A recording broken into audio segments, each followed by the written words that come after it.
नमस्कार मित्रांनो, ज्यांना माझी ओळख नसेल त्यांच्यासाठी ओळख करून देतो.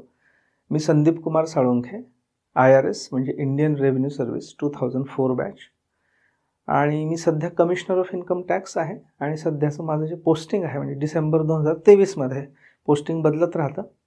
डिसेंबर 2023मध्ये मी director of income tax intelligence and criminal investigation Nagpur या पदावर आहे. आणि जी खेड्यापाड्यातली आणि शहरांमधली पण गरीब होतकरू मुलं आहेत त्यांना शक्यतो महत्त्वाचं मार्गदर्शन आणि तेही क्वालिटी मार्गदर्शन फ्री उपलब्ध व्हावं म्हणून हे व्हिडिओज मी तुमच्यासाठी रेकॉर्ड करतो आहे.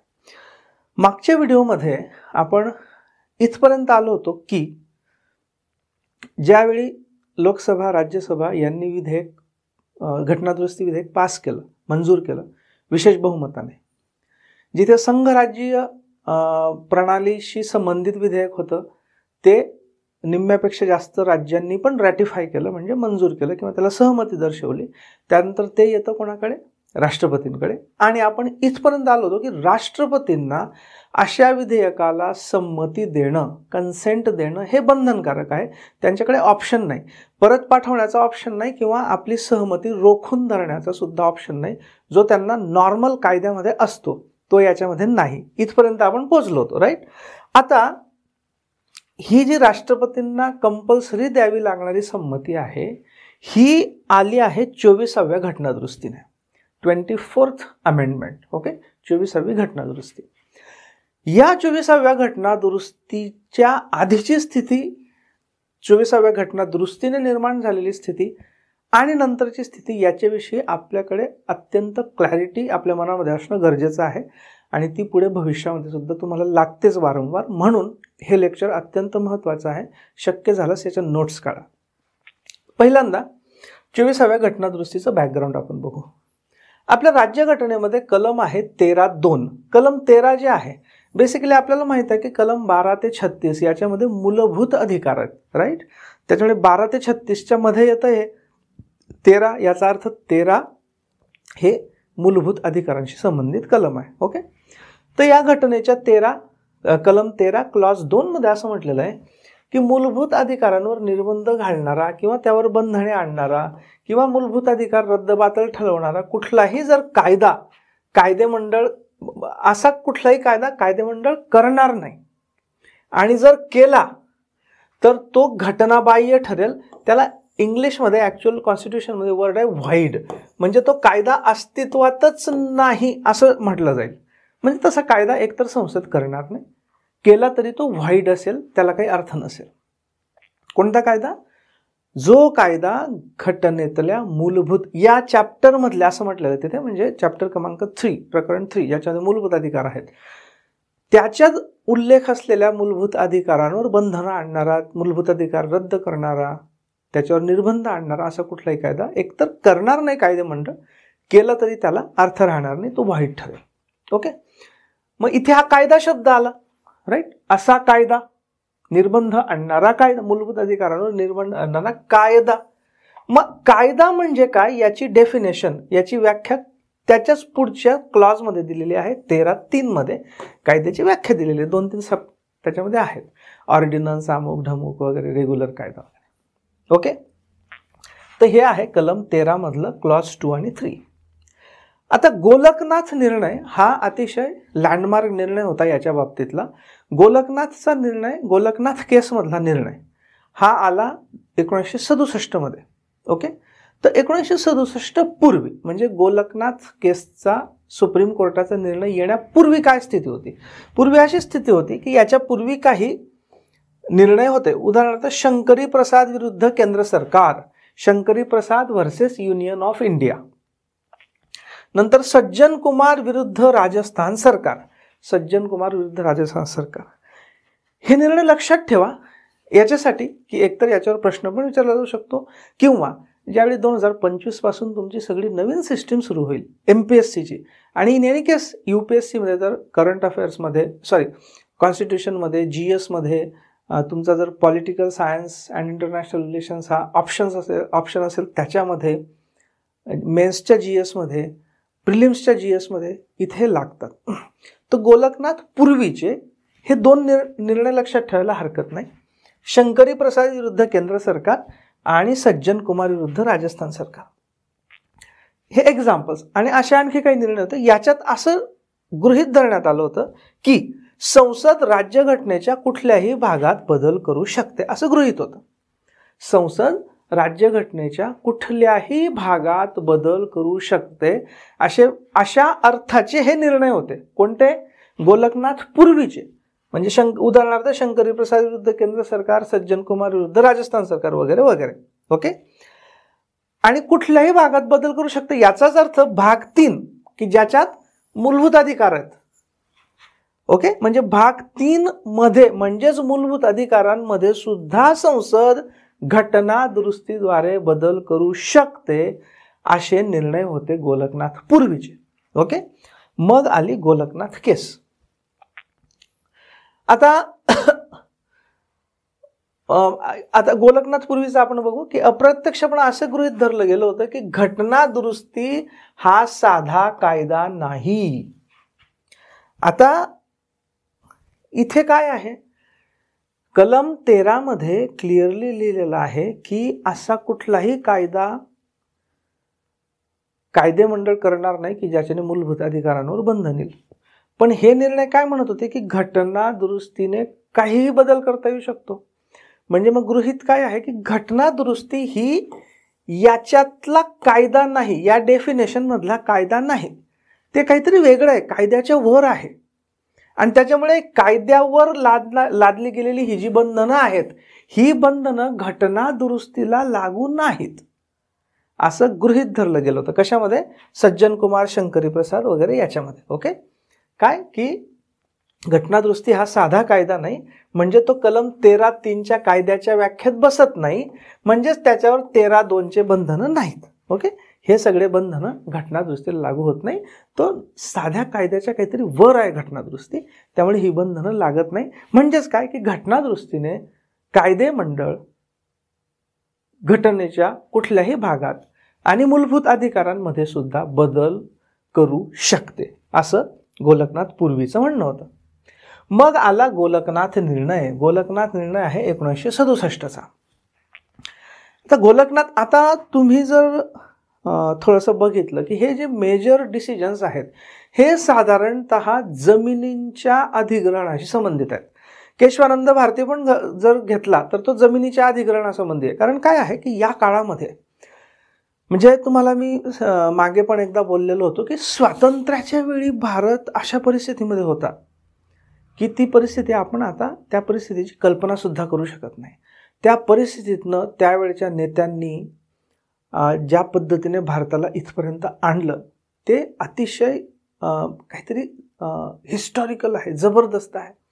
आणि त्यावेळची जी परिस्थिती होती अगदी स्वातंत्र्याच्या वेळी, तर एकतर पार्टिशन झालेलं, त्याच्या जखमा, त्याचं ते स्थलांतर, आजूबाजूला पाकिस्तान निर्माण झालेला, चीनवरती होस्टाईल, त्याच्यानंतर दुसरं महायुद्ध नुकतंच संपलेलं होतं. दुसऱ्या महायुद्धानंतर शीतयुद्ध सुरू झालं. अमेरिका आपल्याला त्यांच्याकडे खेचायचं, रशिया त्यांच्याकडे खेचायचं. यांच्याकडे रशियाकडनं काही मदत घ्यायची म्हटली तर अमेरिका नाराज होणार, अमेरिकेकडनं काही मदत घ्यायची म्हटली तर रशिया नाराज होणार. मग त्याच्यात पंडित जवाहरलाल नेहरूंनी नाम म्हणजे नॉन अलाइन्ड मूव्हमेंट, ओके, या टाईपची एक नवीन आंतरराष्ट्रीय पातळीवर अलिप्ततावादी चळवळ की बाबा आम्हाला तुमचाही राग नको, यांचाही राग नको, आम्ही नवीन स्वतंत्र झालेली राष्ट्र आहोत, आम्हाला मदतीची गरज आहे प्रगतीसाठी, म्हणून आम्हाला अलिप्त राहू द्या, दोघं जण मदत करा, या पद्धतीने. आणि हिस्टॉरिकल म्हणजे सोव्हिएत, मी एका व्हिडिओमध्ये तुम्हाला एक व्हिडिओ दाखवलेला आहे की जिथे पंडित जवाहरलाल नेहरू ज्यावेळी 1955च्या आसपास रशियामध्ये गेले तर त्यांच्या स्वागतासाठी 15,000 लोक, की ज्यावेळी व्हॉट्सॲप नव्हतं, मीडिया नव्हता 24 तास चालणारा, इंस्टाग्राम नव्हतं, फेसबुक नव्हतं, लाईव्ह नव्हतं, अशा वेळी 15,000 लोक विमानतळावर प्रत्यक्ष हजर होते पंडित नेहरूंच्या आगमनाला. त्याच्यानंतर पुन्हा रशियाचे अध्यक्ष पंतप्रधान भारतात आले, नंतर भिलाई वगैरे तिथले सगळे स्टीलचे कारखाने उभे राहिले, मोठमोठी धरणं उभी राहिली, IITs बनल्या, IIM बनल्या, इस्रो तयार झाली, Bhabha atomic research centre, national institute of virology NIV जी पुण्यामध्ये, आज आपण कुठलाही कोरोनाचा व्हेरियंट आला तर लगेच त्याचं जीन सिक्वेन्सिंग करू शकतो. याचं कारण म्हणजे नॅशनल इन्स्टिट्यूट ऑफ व्हायरॉलॉजी आणि अशा अनेक संस्था, सायंटिफिक संस्था की ज्यांना आपण आधुनिक भारताची खरी मंदिरं म्हणतो, ही उभी झाली. तर हा त्यावेळचा काळ होता की ज्यावेळी भारताला मोठ्या प्रमाणावर इंडस्ट्रियलायझेशन करणं, औद्योगिकीकरण करणं, नंतर धरणं बांधणं, मोठमोठ्या संस्था बांधणं हे गरजेचं होतं, नाहीतर आज भारत भिकेला लागलेला राहिला असता. मग या सगळ्या गोष्टींना उभं करण्यासाठी हे पाहिजे होते, रस्ते तयार करायचे होते, राईट. या सगळ्या गोष्टींसाठी भारताला गरज होती जमिनीची. एखादा समजा स्टील प्लांट उभारायचा तर जमीन, शेकडो एकर जमीन लागते. धरण उभं करायचं हजारो एकर जमीन लागते, राईट. तर तो एक भाग होता, म्हणजे याच्यासाठी जमिनी हव्या होत्या. दुसरं म्हणजे भारत ज्यावेळी स्वतंत्र झाला, मोठ्या प्रमाणावर जमीनदारी पद्धती अस्तित्वात होती की एकेका माणसाकडे 1000-1000, 2,000, 10,000 एकर जमीन असायची. ती वाटायची होती भूमिहीनांना, राईट. की जे भूमिहीन मजूर आहेत किंवा वर्षानुवर्ष जे शेती करतायत पण ज्यांचा शेतीवर हक्क नाही, अशांना ती वाटायची होती, म्हणजे लँड सीलिंग ॲक्ट ज्याला आपण म्हणतो ते. तर अशा पद्धतीने देशाच्या प्रगतीसाठी लागणारी जमीन, त्याचबरोबर भूमिहीनांना देण्यासाठी लागणारी जमीन, या सगळ्यांसाठी भारत सरकार मोठ्या प्रमाणावर जमिनींचं अधिग्रहण करत होतं. त्या अधिग्रहणासाठी वेगवेगळे कायदे करत होतं, राज्य पण करत होते, सेंट्रल गव्हर्नमेंट करत होतं. आणि ज्यांच्या या मोठमोठ्या जमिनी होत्या ते मग याच्या विरुद्ध कोर्टामध्ये जायचे. ठीक आहे, त्यांचं म्हणणं होतं की नाही, ही आमची जमीन आहे, संपत्तीचा अधिकार हा मूलभूत अधिकार आहे. नंतर तो काढला गेला. मूलभूत अधिकारांच्या वेळी आपण बघितलेलं आहे की संपत्तीचा अधिकार पूर्वी मूलभूत अधिकार होता, तो काढून टाकण्यात आला. तर याच्या विरुद्ध मग जमीन अधिग्रहणाच्या विरुद्ध लोक कोर्टामध्ये जायचे. तर हे सगळे जे कायदे आहेत, इवन गोलकनाथ जो आहे, हे गोलकनाथ म्हणजे एक फॅमिली होती पंजाबमधल्या बहुधा जालंधरची, आणि त्यांची मोठी जमीन सरकारने अधिग्रहित केली होती. त्यांना सांगितलं होतं की बाबा प्रत्येक तुमच्या भावाला 30-30 एकर तुम्ही ठेवा, बाकीची सरकार अधिग्रहित करेल. आणि जे भूमिहीन मजूर आहेत किंवा कुळ आहेत, मूळ कुळ राबणारे जे शेतकऱ्यांची मुलं असतील, त्यांना समजेल की शेतमजूर असण्याचं दुःख काय असतं. वर्षानुवर्ष तुम्ही सालदारकी तुम्ही बघितली असेल कदाचित, आमच्याकडे असायची सालदारकी. आत्ता ज्यावेळी मी विचार करतो की तो सालदार बिचारा राबणार अख्ख्या वर्षभर, आणि त्याला मिळायचं काय 15,000 रुपये, 20,000 रुपये आणि 3-4 पोती धान्य वगैरे वगैरे. एनिवेज, तर भूमिहीन असणं, शेतमजूर असणं याचं दुःख आपल्याला कळतं जे खेळातले आहेत त्यांना वगैरे. तर असा तो खटला होता. मग याच्या विरुद्ध गोलकनाथ हे कोर्टात गेले की संपत्तीचा अधिकार हा मूलभूत अधिकार आहे आणि तो भारत सरकार किंवा राज्य सरकार, पंजाब सरकार हिरावून घेऊ शकत नाही वगैरे वगैरे. असं करत करत ही केस पोचली सुप्रीम कोर्टापर्यंत. ओके, ती ही गोलकनाथ केस 1967. आणि हे बॅकग्राऊंड कशासाठी माहिती पाहिजे मित्रांनो? याच्यासाठी माहिती पाहिजे की आपला देश काय होता, कसा होता, त्याला कशा पद्धतीने आपण इथपर्यंत आलो आहोत. आज जी आपण प्रगतीची फळं चाखतो आहोत, त्याच्यामागे कोणाकोणाचं बलिदान आहे, कोणाकोणाची दूरदृष्टी आहे, कोणाकोणाचं योगदान आहे, हे आपल्याला माहिती पाहिजे. आणि आपण त्यांच्या बाबतीत कृतज्ञ असलं पाहिजे, कृतज्ञ नाही. आणि ज्यावेळी इतिहास आपल्याला योग्य इतिहास माहीत असतो, त्यावेळीच आपण मागचा इतिहास माहीत असला तर पुढचा इतिहास घडवू शकतो आणि एक सुजाण नागरिक म्हणून आपण जगू शकतो. आणि त्याचबरोबर या गोष्टी नुसतं गोलकनाथमध्ये असं होतं हे माहीत असणं वेगळं, आणि गोलकनाथची पार्श्वभूमी म्हणजे गोलकनाथ केसची पार्श्वभूमी माहीत असणं ही गोष्ट वेगळी असते. ज्यावेळी आपल्याला एखादी गोष्ट कळते, अंडरस्टँडिंग होतं, त्याचा जो आनंद असतो ना, तो वेगळा असतो, राईट. ओके, सो 1967 मध्ये ही केस आली. या गोलकनाथ केसमध्ये असा निर्णय देण्यात आला की जी घटना दुरुस्ती कायदेमंडळ करतं, संसद करतं, ही घटना दुरुस्ती हा देखील साधा कायदा आहे. म्हणजे कोणता? हे जे कायद्याची डेफिनेशन आहे याच्यातलाच घटना दुरुस्ती हा देखील साधा कायदा आहे. मग जर साधा कायदा ठरला घटना दुरुस्ती, तर साधा कायदा असेल तर मग तो कायदा जर मूलभूत अधिकारांवर बंधन आणणारा असेल तर तो कायदा रद्दबातल होईल. राईट. म्हणजेच याचा अर्थ जर घटना दुरुस्तीने मूलभूत अधिकारांवर बंधन येणार असेल तर ती घटना दुरुस्ती घटनाबाह्य ठरेल, व्हॉइड ठरेल, निरंक ठरेल, ती अस्तित्वात नसल्यासारखं मानलं जाईल. लक्षात घ्या. काय की याच्यापूर्वी मी म्हटलं की याच्या पूर्वीच्या याच्यामध्ये काय मानलं जात होतं की घटना दुरुस्ती हा साधा कायदा नाही. मग साधा कायदा नाही तर या 13(2), 13(3) बंधनं त्याच्यावर नाहीत. पण गोलकनाथच्या केसमध्ये सुप्रीम कोर्ट म्हटलं की नाही, घटना दुरुस्ती हा देखील नॉर्मल कायदा आहे. नॉर्मल कायदा असेल तर त्याला ही बंधनं पाळावी लागतील. म्हणजे मूलभूत अधिकारांवर बंधनं आणता येणार नाहीत. म्हणजेच मूलभूत अधिकारांवर बंधन आणणारी घटना दुरुस्ती केली तर ती घटनाबाह्य ठरेल. ओके. कलम 368 मध्ये तो कायदा करण्याची फक्त विशेष पद्धत दिलेली आहे. सुप्रीम कोर्टाने हे पण म्हटलं की 368 मध्ये जी विशेष पद्धत दिलेली आहे की विशेष बहुमताने पास करणं वगैरे, ही फक्त पद्धत आहे. तो साधाच कायदा, साधाच घटना दुरुस्ती म्हणजे साधा कायदाच आहे. फक्त कलम 368 मध्ये तो कायदा पास करण्याची विशेष पद्धत दिली गेली आहे फक्त. त्याच्याने तो काही वेगळा कायदा होत नाही, तो साधाच कायदा आहे. ओके. म्हणजे साधा कायदा, तर त्यावर 13(2) बंधन येईल. म्हणजेच मूलभूत अधिकारांवर बंधने आणणारा घटना दुरुस्ती कायदा करता येणार नाही. म्हणजेच काय झालं की संसदेच्या घटना दुरुस्तीच्या अधिकारांवर मोठ्या प्रमाणावर मर्यादा आल्या.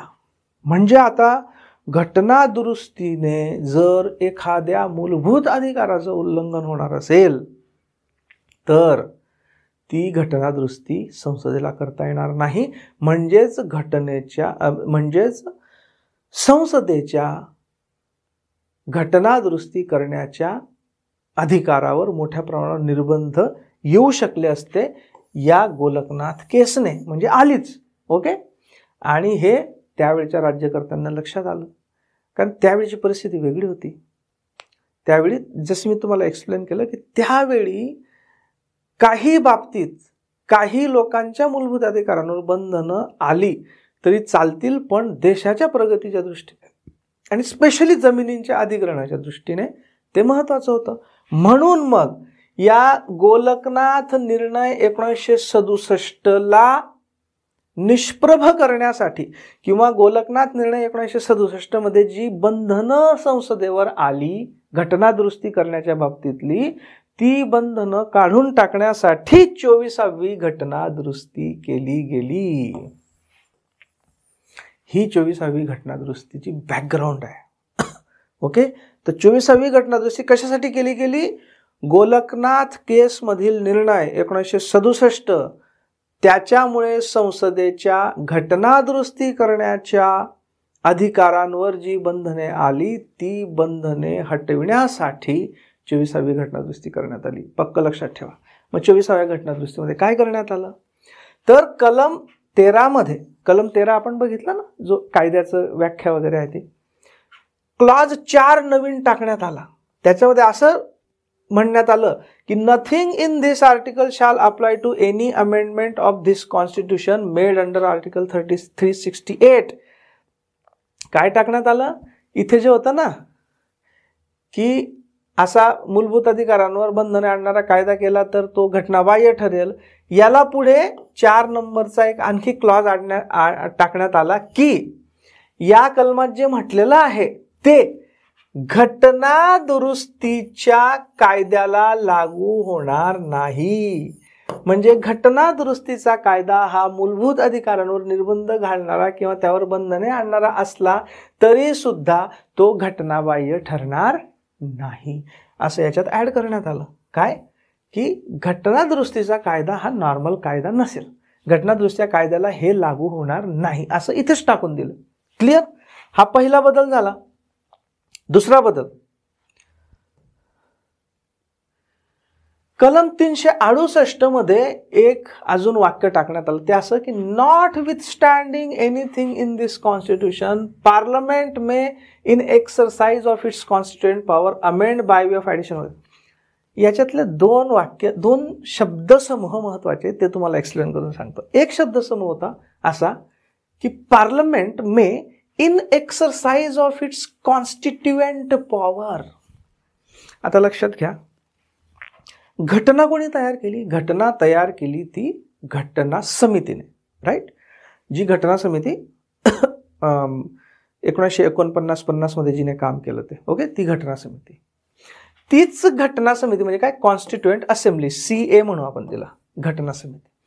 ती घटना समितीच पुढे काय बनली? पार्लमेंट बनली. म्हणजे इनफॅक्ट पुढे नाही, ती घटना समिती एकाच वेळी घटना समिती म्हणून पण कार्य करत होती आणि सायमल्टेनियसली ती संसद म्हणून पण काम करत होती. नंतर मग 1952 मध्ये निवडणुका झाल्या आणि रेग्युलर नॉर्मल संसद अस्तित्वात आली, म्हणजे स्पेशली लोकसभा आणि राज्यसभा. Okay, right. मग आता ही जी संसद आहे, आता जी संसद आहे ती काही ओरिजिनल कॉन्स्टिट्युएंट असेंब्ली नाही, पण ज्यावेळी संसद घटना दुरुस्ती करेल, ज्यावेळी आत्ताची संसद घटना दुरुस्ती करेल, त्यावेळी ती संसद घटना समितीच्या रोलमध्ये असेल.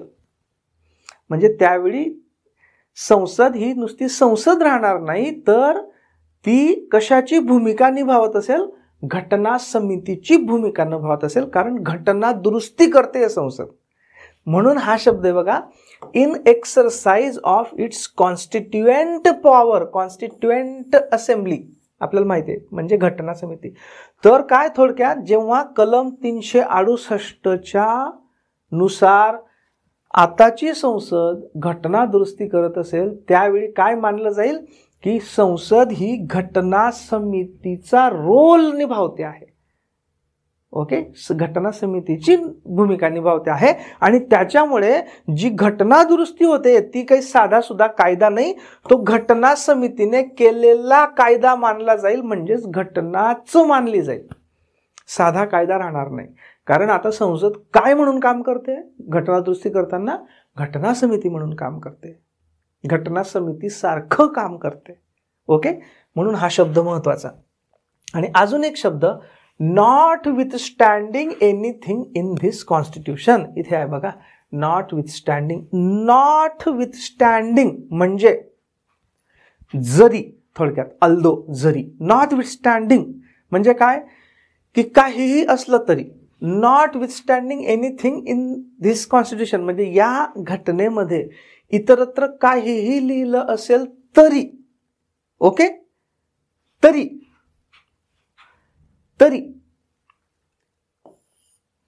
राज्यघटनेमध्ये संसद बदल करू शकते.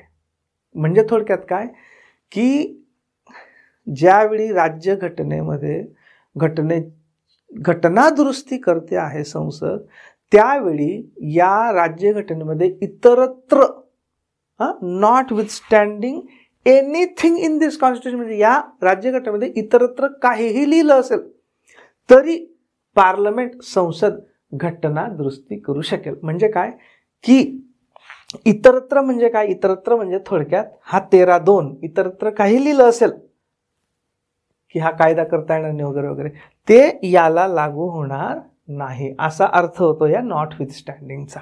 ओके, तर हा बदल झाला 368 मध्ये. ओके, 368 मध्ये अजून एक बदल केला, तो म्हणजे राष्ट्रपतींना घटना दुरुस्तीला मान्यता देणे बंधनकारक करण्यात आले. पूर्वी शब्द होता मे. मे म्हणजे काय? की त्यांच्या इच्छेवर अवलंबून आहे. हा मे शब्द काढला आणि त्याच्याऐवजी शाल टाकला.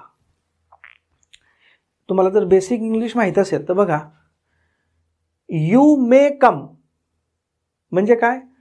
तू येऊ शकतो, आलास तर, म्हणजे त्याला चॉईस आहे. You may come to my home, तू येऊ शकतो माझ्या घरी, आलास तरी चालेल, म्हणजे नाही आला तरी चालेल. आणि you shall come to my home म्हणजे तू माझ्या घरी आलंच पाहिजे, शाल. ओके, तर ती कलम 368 मध्ये मे शब्द काढून टाकण्यात आला, शाल शब्द टाकण्यात आला. ते जे वाक्य, it shall be presented to the president who shall give his assent, की प्रेसिडेंट त्याला स्वीकृती देतीलच, दुसरा ऑप्शन नाही. राष्ट्रपती त्याला स्वीकृती देतीलच. ओके, हे आपण इथून सुरुवात केली होती बघा, की 24व्या घटनादुरुस्तीने राष्ट्रपतींना घटनादुरुस्तीला मान्यता देणं, स्वीकृती करणं बंधनकारक करण्यात आलं. ओके, सो 24व्या घटनादुरुस्तीने काय काय झालं मित्रांनो, बेसिकली की कशातही बदल करू शकते पार्लमेंट कशातही बदल करू शकते आणि राष्ट्रपतींवर बंधनकारक. ओके, संमती देणं. ओके, झालं. म्हणजे गोलकनाथ एक टोकावर होतं. गोलकनाथ काय म्हटलं होतं गोलकनाथ केसमध्ये, की राज्यघटनेमध्ये मूलभूत अधिकारांवर काहीही चेंज करू शकत नाही, हे एक टोक. 24व्या घटनादुरुस्तीने काय म्हटलं, की संसद काहीही बदल करू शकतं, दुसरं टोक. आता इथे थांबलं नाही, या 24व्या घटनादुरुस्तीला आव्हान दिलं गेलं कोर्टांमध्ये. ओके, आणि हे पुन्हा डिस्कशनला आलं पुढच्या केसमध्ये. ती केस म्हणजे केशवानंद भारती केस 1973. याचा सेपरेट मी 5 मिनिटांचा 5 मिनिट कन्सेप्टमध्ये व्हिडिओ आहेच, पण आता आपण कॉन्टेक्स्टमध्ये बघू. हे केशवानंद भारती केसने काय केलं, की गोलकनाथ केस आणि 24व्या घटनादुरुस्ती याच्यातला मध्य साधला. गोलकनाथ केस एक टोक होतं. कसं होतं, गोलकनाथ केसने म्हटलं होतं की संसद मूलभूत अधिकारांवर अजिबात निर्बंध लादू शकत नाही, संसद मूलभूत अधिकारांशी संबंधित काहीही घटनादुरुस्ती करू शकत नाही. हे एक टोक पूर्ण गोलकनाथ. 24वी घटनादुरुस्ती केली संसदेने, हे दुसरं टोक डायरेक्ट, की संसद मूलभूत अधिकारांसहित घटनेतील कुठल्याही भागात किंवा कुठल्याही कलमात बदल करू शकते, हे दुसरं टोक. याच्यातला मध्य साधला गेला केशवानंद भारतीमध्ये. केशवानंद भारती केसमध्ये सुप्रीम कोर्टाने काय म्हटलं, 13 जजेसचा डिसिजन होता हा, one of the largest bench, 13 जजेस बसलेले होते. ओके, याच्यात असा मध्य साधला गेला की नंबर 1, घटना दुरुस्ती हा साधा कायदा नाही, हे मान्य करण्यात आलं. ओके, जे 24व्या घटना दुरुस्तीने पण मान्य करण्यात, म्हणजे 24व्या घटना दुरुस्तीने हे अभिप्रेत होतं की घटना दुरुस्ती हा साधा कायदा नाही, त्याच्यामुळे त्याच्यावर काही बंधन असणार नाही. ओके, संसद घटना दुरुस्तीद्वारे मूलभूत अधिकारांवर बंधने लादू शकते, हे पण 24व्या घटना दुरुस्तीला मान्य केलं की यस, घटना दुरुस्तीने संसद मूलभूत अधिकारांवर बंधनं लादू शकतं. परंतु हे करत असताना घटनेच्या मूलभूत साच्याला धक्का लागेल असे बदल संसदेला करता येणार नाहीत. मूलभूत साचा म्हणजे काय, तुम्हाला मी वारंवार सांगितलं, बेसिक स्ट्रक्चर म्हणजेच घटनेचा आत्मा. मूलभूत साचा, बेसिक स्ट्रक्चर. तर केशवानंद भारतीने कुठली कन्सेप्ट आणली, बेसिक स्ट्रक्चर. ओके, केशवानंद भारतीने म्हटलं पार्लमेंटला पण पार्लमेंटच्या एका गोष्टीला ऍक्सेप्ट केलं की यस, तुम्ही बदल करू शकता संसद. ओके, पण त्याचवेळी जसं गोलकनाथमध्ये म्हटलं की तुम्ही मूलभूत अधिकारांमध्ये बदल नाही करू शकत, तर मध्य असं साधला केशवानंद भारती केसमध्ये की यस, संसद बदल करू शकते, पण हा बदल करत असताना घटनेच्या मूलभूत साच्याला धक्का लागता कामा नये. आणि मूलभूत साच्याची जी डेफिनेशन आहे ही ओपन ठेवली गेली, असं काही लिस्ट करून दिलं नाही. फॉर एक्झाम्पल, ओके, पण त्याच्यात वारंवार कोर्ट डिसाईड करू शकतं की कशाला मूलभूत साचा म्हणायचं, कशाला नाही म्हणायचं. आता धर्मनिरपेक्षता मूलभूत साचा, डेमोक्रेसी लोकशाही मूलभूत साचा, गणराज्य मूलभूत साचा. ओके, अशा पद्धतीने. आणि ही पुढे ही लिस्ट एक्सपांड होत गेलेली आहे. आणि इनफॅक्ट म्हणून आत्ता मला वाटतं जवळपास किती 106 घटना दुरुस्त्या झाल्या आहेत. 106 घटना दुरुस्त्या झाल्यानंतर सुद्धा आपल्या घटनेचा आत्मा जिवंत आहे. असं झालेलं नाही की संसदीय लोकशाही जाऊन सरळ हुकुमशाही आली, अजून असं झालेलं नाही. डेमोक्रेसी लोकशाही जाऊन हुकुमशाही आली, अजून असं झालेलं नाही.